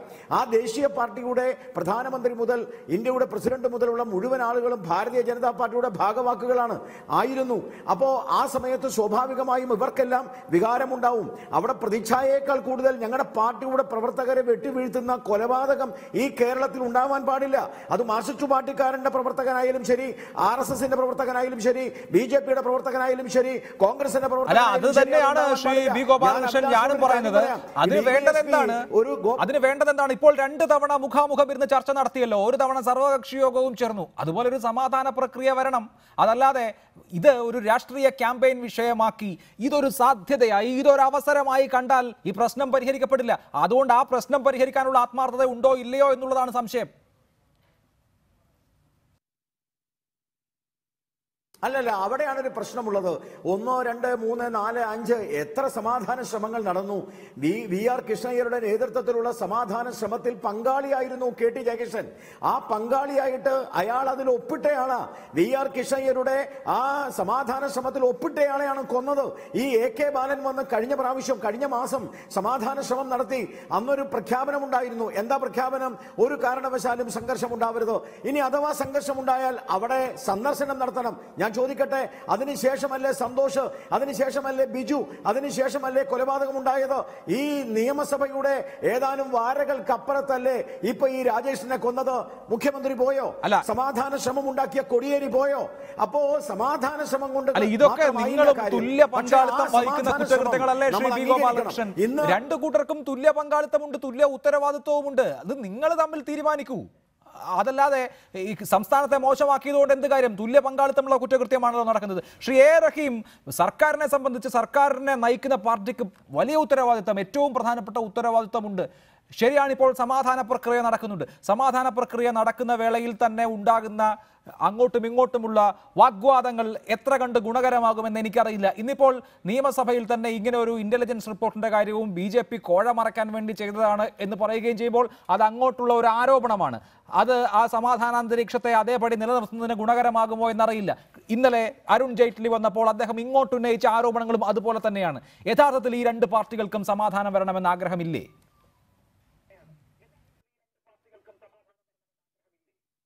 അഭിലാഷേ, ഈ സമാധാനം എന്ന് പറയുന്നത് രാഷ്ട്രീയ സംഘർഷങ്ങൾ കേരളത്തിൽ പുതിയ ചരിത്രമല്ല. ഇപ്പോൾ കൊല്ലപ്പെട്ടതിനേക്കാൾ കൂടുതൽ ആളുകൾ പണ്ട് കൊല്ലപ്പെട്ടിട്ടുണ്ട്, ഇരുഭാഗത്തുമുണ്ട്. ശ്രീ ഗോപാലകൃഷ്ണൻ കണക്കുകൾ പറയാൻ വേണ്ടി മത്സരിക്കുകയാണ്. ഒരു സംശയം വേണ്ട ശ്രീ ഗോപാലകൃഷ്ണൻ, ഏത് കണക്കുകൾ ഉദ്ധരിച്ചാലും ഈ കേരളത്തിൽ ഇന്നോളം കൊല്ലപ്പെട്ടതിൽ കൂടുതൽ പേർ ഞങ്ങളാണ് കൊല്ലപ്പെട്ടത്, അല്ലെങ്കിൽ സംശയമില്ല. ഞാൻ ആ കണക്കുകളിലേക്ക് പോകുന്നില്ല. പിന്നെ ഒരുപാട് കാര്യങ്ങളുണ്ട്. ഈ ഞാൻ അതിലേക്ക് കടക്കുന്നില്ല ഏതായാലും. പക്ഷെ ഒരു കാര്യം, അഭിലാഷ് ചോദിച്ചല്ലോ, ചർച്ച ഞാനും ഇദ്ദേഹവും തമ്മിൽ ചർച്ച. ഇപ്പോൾ സണ്ണി ജോസഫ് പറഞ്ഞപ്പോൾ എനിക്ക് അത്ഭുതം തോന്നി. RSSന്റെ ഇത്ര അണ്ടർ എസ്റ്റിമേറ്റ് ചെയ്യണോ ശ്രീ സണ്ണി ജോസഫ്? എല്ലാം ഇവിടെ ഞങ്ങളും ഇവരും തമ്മിലുള്ള തർക്കം പരിഹരിച്ചു, സമ്മതിച്ചു, ഞങ്ങളും ഇവരും തമ്മിലുള്ള കൊലപാതകം നടത്തി. ഇവര് മനുഷ്യരെ, പച്ച മനുഷ്യരെ ഒരു രാഷ്ട്രീയ പ്രകോപനവുമില്ലാതെ കൊല്ലുന്നതിനെ കുറിച്ച് എന്തേ കണ്ണടയ്ക്കുന്നു? ഈ ഗവൺമെന്റ് വന്നതിന് ശേഷമുള്ള കൊലപാതകങ്ങളുടെ ഞാൻ പറയട്ടെ സാർ, ഞാനത് പറയട്ടെ. ഞാൻ കണ്ണടച്ചു എന്നും RSS ഞാൻ അണ്ടർ എസ്റ്റിമേറ്റ് ചെയ്തു എന്നും ഉള്ള പ്രസ്താവന പിൻവലിക്കണം. അത് ശരിയല്ല. ഇല്ല, ഞാൻ കണ്ണടച്ചു എന്നും ഞാൻ RSS അണ്ടർ എസ്റ്റിമേറ്റ് ചെയ്തു എന്നുള്ള പ്രസ്താവന പിൻവലിക്കണം. അടിസ്ഥാനപരമായിട്ട് സംസാരിക്കാൻ ചർച്ചയ്ക്ക് വരരുത്. അടിസ്ഥാനപരമായിട്ട് ഞങ്ങളാണ് RSS നേരിടുന്ന പറഞ്ഞത്, നിങ്ങൾ അണ്ടർ എസ്റ്റിമേറ്റ് ചെയ്തത്. ഞങ്ങളെ മാർഗത്തിലല്ല, ഞങ്ങൾ ജനാധിപത്യ മാർഗത്തിൽ ഞങ്ങൾ നേരിടുന്നു, അതാ പറഞ്ഞത്. കഴിഞ്ഞോ? This is not the way of presenting this. ഞാൻ RSS അണ്ടർ എസ്റ്റിമേറ്റ് ചെയ്തു എന്ന് റഹീം പറഞ്ഞത് തെറ്റാണത് പിൻവലിക്കണം. ഞാൻ RSS എതിർക്കാൻ കോൺഗ്രസിന്റെ നേതൃത്വത്തിൽ ഇടതുപക്ഷം അഖിലേന്ത്യാ തലത്തിൽ തയ്യാറാകുമ്പോൾ കേരളത്തിൽ നിങ്ങൾ കോൺഗ്രസിനെ മുഖ്യ ശത്രുവായി കാണുന്നു എന്നാ പറഞ്ഞത്. അതിന് നിങ്ങൾക്ക് ഉത്തരവില്ല. ആ കാര്യത്തിൽ പോയിന്റ് കഴിഞ്ഞു. കഴിഞ്ഞല്ലോ. അപ്പൊ ഉത്തരം കേട്ടോളാം. ഞാൻ പറഞ്ഞത് വാക്യത്തിൽ വീണ്ടും ഞാൻ ഉറച്ചു നിൽക്കുന്നു. എന്തുകൊണ്ടാ ഞാനത് പറയാനങ്ങ് അങ്ങ് അസ്വസ്ഥനാകണ്ട, ഞാൻ മുഴുവൻ പറഞ്ഞിട്ടേ പോകും.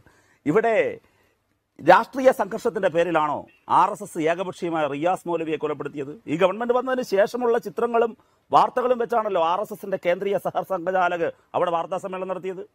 നിങ്ങൾ പറയുന്നു ഞങ്ങളും അവരും കുഴപ്പമെന്നാ. റിയാസ് മൗലവി ആക്രമിച്ചത് ഞങ്ങളുടെ കുഴപ്പം കൊണ്ടാ? എങ്ങനെ കൊല്ലപ്പെട്ടു?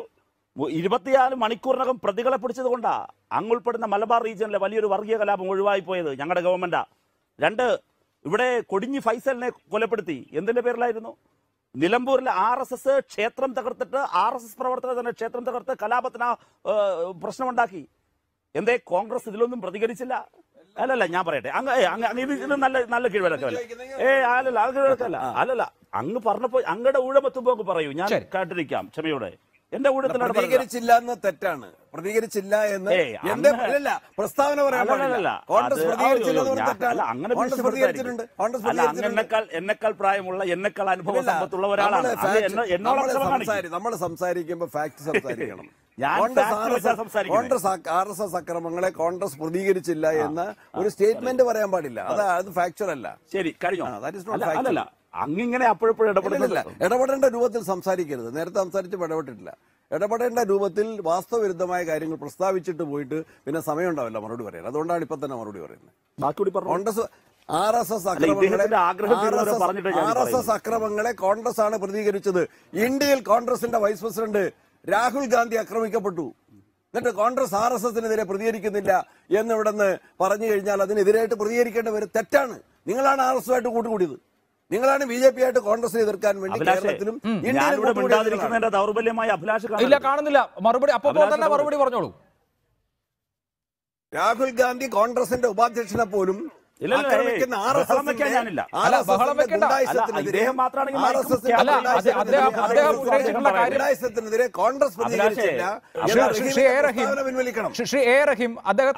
അദ്ദേഹത്തിന്റെ വാദം വ്യക്തമായല്ലോ. ഒന്ന്, RSSുമായി യാതൊരു തരത്തിലുള്ള വിട്ടുവീഴ്ചയും കോൺഗ്രസ് നടത്തിയിട്ടില്ല എന്നുള്ളത് അദ്ദേഹത്തിന്റെ ഒന്നാമത്തെ വാദം.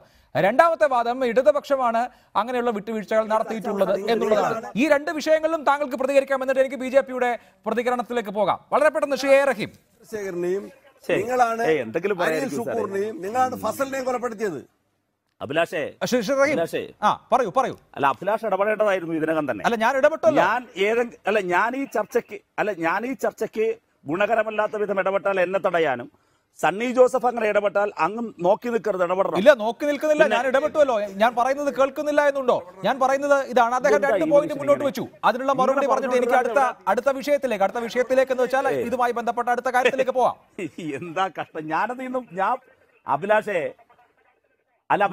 ഞാൻ പറഞ്ഞു വന്നതിൽ നിന്ന് സണ്ണി ജോസഫ് ഈ പാർട്ടിക്കെതിരെയും ദേശീയ നേതൃത്വം എല്ലാം പ്രതിചേർത്ത് പറഞ്ഞ ഒരു കാര്യത്തിന് പോലും മറുപടി പറയാതെ ഞാൻ പോകില്ല.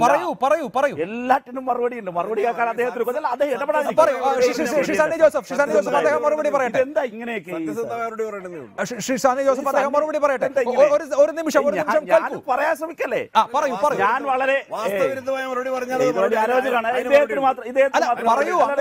ഞാൻ ചർച്ച ചെയ്യുന്നില്ല. ഇദ്ദേഹം പറയട്ടെ. അദ്ദേഹത്തിന്റെ ആഗ്രഹവും കൊതിയും തിരുന്നവരെ പറയട്ടെ. ഇതെന്താ ഇങ്ങനെ? ഇത്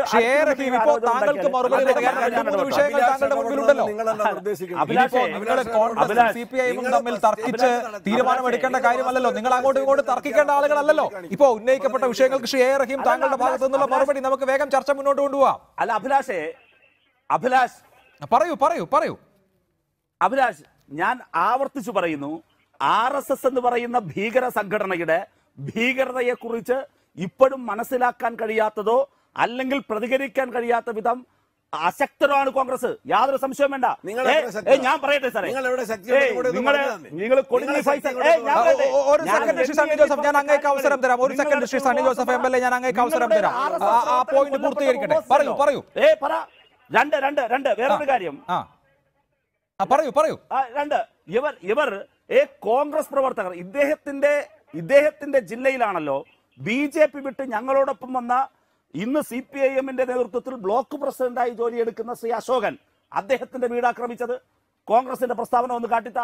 ഇപ്പൊ വേണ്ട, പിന്നീട് ഫേസ്ബുക്കിൽ ഇട്ടാലും മതി. അങ്ങനെയൊന്നില്ലാന്നേ.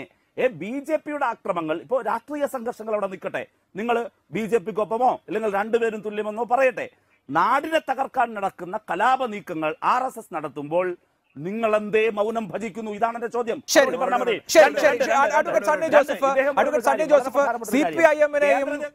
CPIM-നെയും BJP-യെയും ഒരേ തീവ്രതയോടുകൂടി എതിർക്കുക എന്നുള്ളത് രാഷ്ട്രീയമായി ശരിയാണോ എന്നുള്ളതാണ് അതിലെ ആകത്തുക. വളരെ പെട്ടെന്ന് അങ്ങ് മറുപടി പറഞ്ഞാൽ എനിക്ക് മറ്റു വിഷയങ്ങളിലേക്ക് പോകാം. ഇല്ല, അതിൻ്റെ അകത്ത് എന്നെ റഹീമെ, ഇന്ത്യൻ നാഷണൽ കോൺഗ്രസിന് RSS വിരോധം പഠിപ്പിക്കേണ്ടതില്ല. RSS വിരോധം ഇന്ത്യൻ നാഷണൽ കോൺഗ്രസിനെ പഠിപ്പിക്കേണ്ടതില്ല. ഞങ്ങളുടെ അഖിലേന്ത്യാ വൈസ് പ്രസിഡന്റ് രാഹുൽ ഗാന്ധി ആക്രമിക്കപ്പെട്ടതിന്റെ തൊട്ടടുത്ത് ആ ദിവസം ഞങ്ങളെ RSS വിരോധം പഠിപ്പിക്കാൻ റഹീം ആയിട്ടില്ല, അദ്ദേഹത്തിന്റെ പാർട്ടി ആയിട്ടില്ല. നിങ്ങളെ നേതൃത്വത്തെയാണ് പഠിപ്പിക്കേണ്ടത്. നിങ്ങളാണ് സഹായിക്കുന്നത്. നിങ്ങൾ ആരെയൊക്കെ കൊലപ്പെടുത്തി? നിങ്ങൾ അരിയൽ ഷുക്കൂറിനെ കൊലപ്പെടുത്തി. നിങ്ങൾ ഈ അടുത്ത കാലത്തും കോഴിക്കോട് ജില്ലയില് മുസ്ലിം ലീഗിന്റെ പ്രവർത്തനം കൊലപ്പെടുത്തി. നിങ്ങൾ ഫസലിനെ കൊലപ്പെടുത്തി. നിങ്ങൾ ഈ കഴിഞ്ഞ ദിവസം മിനിഞ്ഞാന്ന് കണ്ണൂർ DCCയുടെ വൈസ് പ്രസിഡന്റ് മുഹമ്മദ് ബ്ലാത്തൂര് വീട്ടിലേക്ക് പോകുമ്പോൾ ലോക്കൽ കമ്മിറ്റി സെക്രട്ടറിയുടെ നേതൃത്വത്തിൽ നിങ്ങൾ കാർ ആക്രമിച്ച് DCC സെക്രട്ടറി വൈസ് പ്രസിഡന്റിനെ ആക്രമിച്ചു. നിങ്ങൾ രാഷ്ട്രീയ എതിരാളികൾക്കെതിരെ CPM-ന്റെ കേരളത്തിലെ നേതൃത്വം സ്വീകരിക്കുന്ന അസഹിഷ്ണുതയാണ് ഇവിടുത്തെ രാഷ്ട്രീയ വിഷയം, ഇവിടുത്തെ ചർച്ചാ വിഷയം. അതിന് നിങ്ങൾക്ക് ഉത്തരം മുട്ടുമ്പോൾ കോൺഗ്രസ് RSS വിരോധത്തിൽ കോൺഗ്രസിന്റെ തീവ്രത പോരാ എന്ന് പറഞ്ഞാൽ അത് ചരിത്രപരമായിട്ടുള്ള വിഡ്ഢിത്തരമാണ്, ചരിത്രപരമായ അസത്യമാണ്. ഇന്ത്യൻ നാഷണൽ കോൺഗ്രസിന് മാത്രമേ മതേതര ശക്തികൾക്ക് നേതൃത്വം നൽകാൻ സാധ്യമാകൂ എന്ന് നിങ്ങളുടെ ദേശീയ നേതൃത്വം പോലും അംഗീകരിക്കുന്നു. ശരി, എന്തായാലും CPIM കോൺഗ്രസ് തർക്കം എന്നുള്ള നിലയിൽ ഈ ചർച്ച അധിക നേരം മുന്നോട്ട് കൊണ്ടുപോകേണ്ട. ഞാൻ രണ്ടുപേരിലേക്ക് മടങ്ങിയെത്താം, ദയവായി തുടരണം. ബി ഗോപാലകൃഷ്ണൻ, BJP ലക്ഷ്യം വെക്കുന്ന സംസ്ഥാനങ്ങളിൽ എന്തേ ഇത്ര വലിയ രാഷ്ട്രീയ പ്രശ്നങ്ങൾ? നിങ്ങളുടെ ഒരു നേതാവ് പറഞ്ഞത് അമിത് ഷാജി കേരളത്തെ കണ്ണുവെച്ചിരിക്കുകയാണ് എന്നാണ്. അതുപോലെ കണ്ണുവെച്ച ഒരു സംസ്ഥാനമാണ് പശ്ചിമ ബംഗാൾ. അവിടെയും പലതരത്തിലുള്ള ക്രമസമാധാന പ്രശ്നങ്ങളുണ്ട്. തമിഴ്നാട്ടിനെ എടുത്താൽ അവിടെ രാഷ്ട്രീയ പ്രതിസന്ധിയാണുള്ളത്. കേരളത്തെ എടുത്താൽ പശ്ചിമ ബംഗാളിന് സമാനമായിട്ടല്ലെങ്കിലും ഈ തരത്തിലുള്ള ക്രമസമാധാന പ്രശ്നങ്ങൾ ഉരുണ്ടുകൂടുന്നു. ഇതിൽ ഞങ്ങൾക്കൊരു പങ്കുമില്ല എന്ന് പറഞ്ഞാൽ എങ്ങനെയാണ്?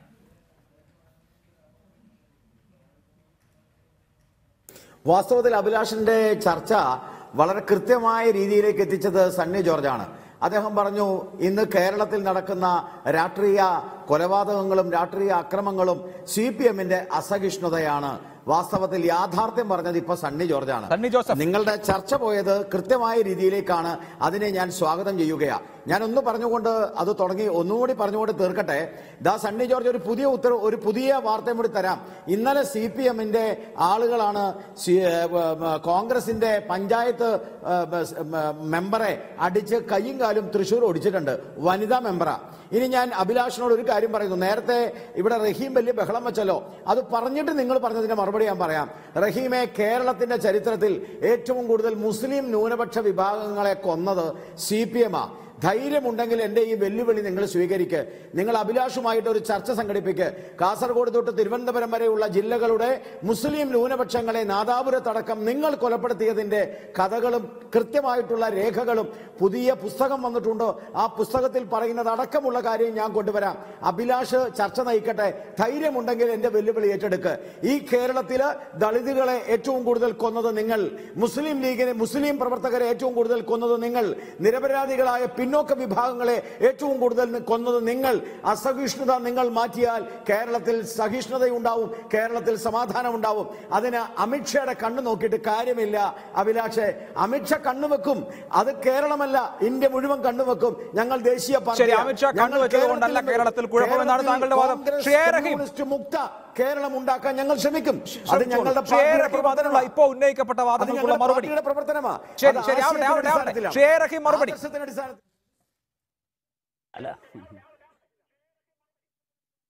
അല്ല, കോൺഗ്രസ് എത്ര കണ്ടാണ് ഇവർക്ക് സൗഹൃദമാകുന്നതെന്ന് മനസ്സിലായല്ലോ. എങ്ങനെയാണെന്ന് ഈ ചർച്ച കണ്ടിരിക്കുന്ന മനുഷ്യർക്ക് മനസ്സിലാകും. എങ്ങനെയാണ് ഇപ്പോൾ സണ്ണി ജോസഫിന്റെ പ്രശ്നം BJP അല്ല, ഞങ്ങളുടെ അസഹിഷ്ണുതയാണ് എന്നാണ്. ഇവിടെ മധു ഈച്ചരത്ത് കൊല്ലപ്പെട്ടത് ഞങ്ങളുടെ അസഹിഷ്ണുത കൊണ്ടാണോ? ഹനീഫ കൊല്ലപ്പെട്ടത് ചാവക്കാട് ഞങ്ങളുടെ അസഹിഷ്ണുത കൊണ്ടാണോ? രാധ നിലമ്പൂരിൽ ബലാത്സംഗം ചെയ്ത് കൊല്ലപ്പെട്ടത് CPM-ന്റെ അസഹിഷ്ണുത കൊണ്ടാണോ? കോൺഗ്രസ് സമാധാനത്തിന്റെ പുസ്തകമൊന്നും നിരത്തി വെക്കരുതേ, താങ്ങില്ല പറഞ്ഞാല്. പിന്നെ 2, ഇവിടെ ശ്രീ ഗോപാലകൃഷ്ണൻ പറഞ്ഞില്ലേ, ജാതി ബോധം നോക്കി മരിച്ച ആളുകളുടെ പട്ടിക എടുക്കൽ. നമ്മുടെ ഗോപാലകൃഷ്ണൻ എല്ലാ മതവിഭാഗങ്ങളിലും പെട്ടവർ രാഷ്ട്രീയത്തിന്റെ കൊടിപിടിച്ചു പോയി. പല സന്ദർഭങ്ങളിൽ രാഷ്ട്രീയ സംഘർഷങ്ങളിൽ കേരളത്തിൽ കൊല്ലപ്പെട്ടിട്ടുണ്ട്, ആക്രമിക്കപ്പെട്ടിട്ടുണ്ട്. ഇപ്പോഴും കിടക്കയിൽ കിടക്കുന്നവരുണ്ട്. കണക്ക് പറഞ്ഞാൽ എനിക്കും പറയാം, താങ്കൾക്കും പറയാം.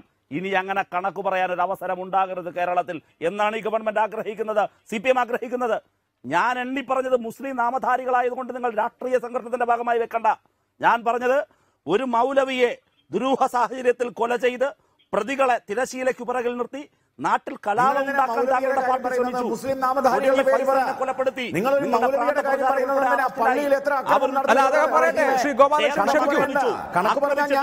കണക്ക് പറയാതെ നമുക്ക് സംസാരിക്കാം. അഭിലാഷ് ഈ പറഞ്ഞ സന്ദർഭങ്ങൾ അതൊന്നും പറയരുത്.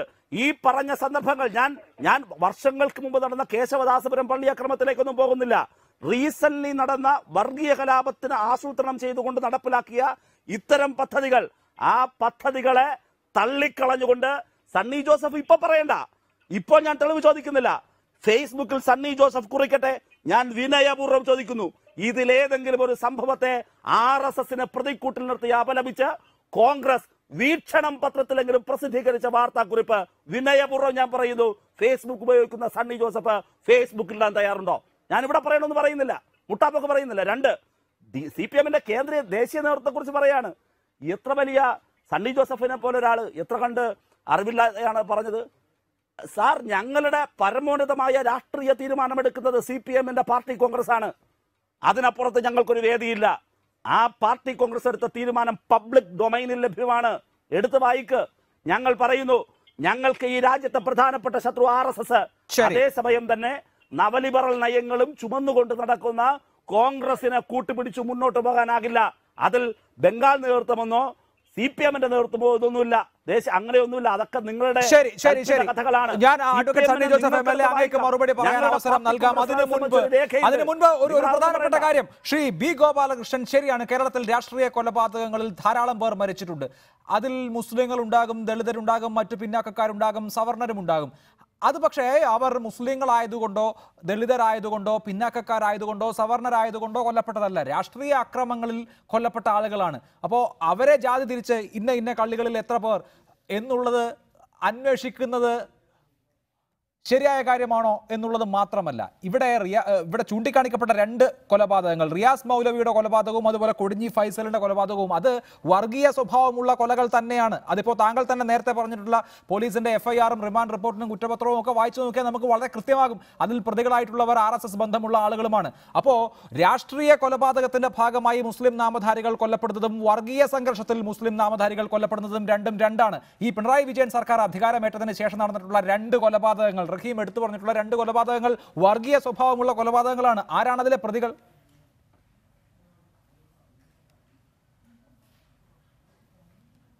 അഭിലാഷിന് റഹീമിനെ വെള്ളപൂശണമെങ്കിൽ വെള്ളപൂശിക്കോളൂ. അല്ല, വെള്ളപൂശണമെന്നല്ല, ചോദ്യത്തിന് ഉത്തരം പറഞ്ഞാൽ മതി. രാഷ്ട്രീയ കൊലപാതകങ്ങൾ എന്തിനാ പള്ളി തകർക്കുന്നത്? അല്ല, രാഷ്ട്രീയ കൊലപാതകങ്ങൾ എന്തിനാ പള്ളി തകർക്കുന്നത്? 80 പള്ളിയല്ലേ നാദാപുരത്ത് തകർത്തത് CPM? രാഷ്ട്രീയ കൊലപാതകങ്ങൾ എന്റെ വെല്ലുവിളി സ്വീകരിക്കാൻ തയ്യാറാവാത്തത് കൊണ്ടാണല്ലോ ഇപ്പോൾ ഇങ്ങനെ സംസാരിക്കുന്നത്. അല്ല, ഈ നാദാപുരം എന്നുള്ളത് നമ്മൾ കേരളത്തിന്റെ ഒരു പൊതുസ്ഥിതിയുമായി പറയേണ്ട ശ്രീ ഗോപാലകൃഷ്ണൻ. നാദാപുരത്തിന് പ്രത്യേക അവസ്ഥ പല ഘട്ടങ്ങളിലായിട്ട് ഉണ്ടായിട്ടുണ്ടെന്നുള്ളത് സത്യമാണ്.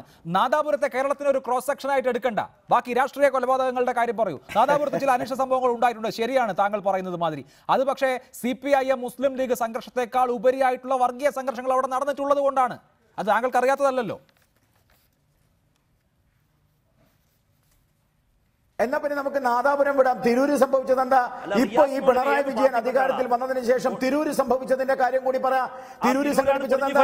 ഞങ്ങൾ പോയിട്ട് കുമ്മനം രാജശേഖരൻ പോയിട്ടാണ് ആ പാവം മുസ്ലിങ്ങൾക്ക് ഭക്ഷണം കൊടുത്തത്. ഞങ്ങൾ പോയിട്ടാ, ഞങ്ങളാണ് അരി കൊടുത്തത്. നിങ്ങൾ അന്വേഷിക്കു വേണമെങ്കിൽ പാവപ്പെട്ട മുസ്ലിങ്ങളെ സംരക്ഷിക്കുവാൻ വേണ്ടി ഞങ്ങളാണ് പോയത്, ഞങ്ങളാണ് അരി കൊടുത്തത്. ഇനി അഭിലാഷ്, ഞാനൊരു പ്രധാനപ്പെട്ട കാര്യം പറയാം. സമാധാനം ഏത് ലോകത്താണെന്ന് വേണേ അന്വേഷിച്ച് ഞാൻ റിപ്പോർട്ട് തരാം. റഹീമെ, ഇപ്പൊ സംസാരിക്കല്ലേ പ്ലീസ്. ഞാൻ സംസാരിക്കുമ്പോൾ സംസാരിക്കല്ലേ. അഭിലാഷ, ഞാൻ വളരെ പ്രധാനപ്പെട്ട ഒരു കാര്യം അഭിലാഷോട് സൂചിപ്പിക്കുക. ഈ കേരളത്തിൽ സമാധാനം ഉണ്ടാവണമെങ്കിൽ പിണറായി വിജയന്റെ പാർട്ടി CPM-ഉം അതുപോലെ പിണറായി വിജയന്റെ പോലീസും തീരുമാനിക്കണം. ഞാൻ വളരെ ഗുരുതരമായ ഭരിക്കുന്നവർ തീരുമാനിക്കണം എന്നുള്ളത് തിരൂരിലെ കാര്യം എനിക്കറിയില്ല, ഞാൻ അതുകൊണ്ട് അതിൽ തർക്കിക്കുന്നില്ല. അതൊക്കെ പരിശോധിക്കേണ്ട കാര്യമാണ്, എനിക്കറിയില്ല, അറിയാത്ത കാര്യമാണ്. അഡ്വക്കേറ്റ് സണ്ണി ജോസഫ് MLA, അവസാനമായി ഈ കാര്യത്തിൽ ഇവിടെ കോൺഗ്രസും CPIM-ഉം ഈ വിഷയങ്ങളിലൊക്കെ തർക്കിച്ച് അങ്ങോട്ടും ഇങ്ങോട്ടും ശത്രുത കാണിക്കേണ്ടവരാണോ? വളരെ പെട്ടെന്ന് നമുക്ക് ചർച്ച അവസാനിപ്പിക്കാൻ വേണ്ടി. ഒരിക്കലുമല്ല. അത് തന്നെയാണ് ഞങ്ങൾ പറഞ്ഞത്, നിയമസഭയിൽ പറഞ്ഞതും. കേരളത്തിലെ BJP അഴിമതിയിൽ മുങ്ങിക്കുളിച്ച് നിൽക്കുമ്പോൾ അവർക്ക് അതിൽ നിന്ന് ജനശ്രദ്ധ തിരിച്ചുവിടാനുള്ള അവസരമൊരുക്കിക്കൊണ്ടാണ് മാർക്സിസ്റ്റ് പാർട്ടി BJP ഓഫീസ് ആക്രമിക്കുകയും BJP പ്രവർത്തകരെ കൊലപ്പെടുത്താൻ വേണ്ടി അവർ ഇത്തരത്തിലുള്ള നടപടികൾ സ്വീകരിക്കുകയും ചെയ്തത്. BJPക്ക് ഇതിനെയെല്ലാം കവർ ചെയ്യാനുള്ള അല്ലെങ്കിൽ അതിനെയെല്ലാം മറച്ചു പിടിക്കാനുള്ള സാഹചര്യം ഒരുക്കുന്നു. ഇവിടെ നേരത്തെ എൻ്റെ സുഹൃത്ത് ചോദിച്ചതിൽ വളരെ വാസ്തവവിരുദ്ധമായിട്ടുള്ള കാര്യങ്ങൾ തന്നെയാണ്. ഇന്ത്യൻ നാഷണൽ കോൺഗ്രസ് RSSന്റെ ഏത് അക്രമങ്ങളെയും എതിർത്ത രാഷ്ട്രീയ പാർട്ടിയാണ്. അഖിലേന്ത്യാ തലത്തിലും കേരളത്തിലും എതിർത്ത രാഷ്ട്രീയ പാർട്ടിയാണ്. അതിന്റെ ഏറ്റവും ഒടുവിലത്തെ അക്രമത്തിന് വിധേയനായിട്ടുള്ളത് കോൺഗ്രസിന്റെ വൈസ് പ്രസിഡന്റ്, ഞങ്ങളുടെ ഏറ്റവും രാഹുൽ ഗാന്ധി ആണെന്നുള്ള കാര്യം താങ്കൾ നേരത്തെ പറഞ്ഞു. എന്തായാലും ഈ വാദ കോലാഹലങ്ങൾക്കപ്പുറത്ത് സമാധാനം ഉണ്ടാവുക എന്നുള്ളത് തന്നെയാണ് പ്രധാനപ്പെട്ട കാര്യം. മുഖ്യമന്ത്രി ഇന്നിപ്പോൾ ഒരു ഇന്റലിജൻസ് റിപ്പോർട്ടിന്റെ കാര്യം പറഞ്ഞതുകൊണ്ടാണ് ഇന്ന് ഈ വിഷയം ചർച്ചയായത്. വളരെ നന്ദി Shri Sunny Joseph, Shri A. Rahim, Shri B. Gopalakrishnan ചർച്ചയിൽ പങ്കെടുത്തതിന്. ഒത്തുകളി വിവാദത്തെ തുടർന്ന് ശ്രീശാന്തിന് BCCI ഏർപ്പെടുത്തിയ ആജീവനാന്ത വിലക്ക് ഹൈക്കോടതി റദ്ദാക്കി. ക്രിമിനൽ കേസ് ഇല്ലാതിരുന്നിട്ടും വിലക്ക് തുടരുന്നത് സ്വാഭാവിക നീതിയുടെ ലംഘനമാണ്. ശ്രീശാന്തിന്റെ ഭാഗം കേൾക്കാതെയുള്ള നടപടികൾ തെറ്റാണെന്നും ഹൈക്കോടതി വ്യക്തമാക്കി. മത്സരങ്ങളിലേക്ക് തിരിച്ചുവരുമെന്നും ഫിറ്റ്നസ് കൈവരിക്കുന്നതിലായിരിക്കും ശ്രദ്ധയെന്നും ശ്രീശാന്ത് പ്രതികരിച്ചു. എഡിറ്റേഴ്സ് അവർ പൂർണ്ണമാവുന്നു. നമസ്കാരം.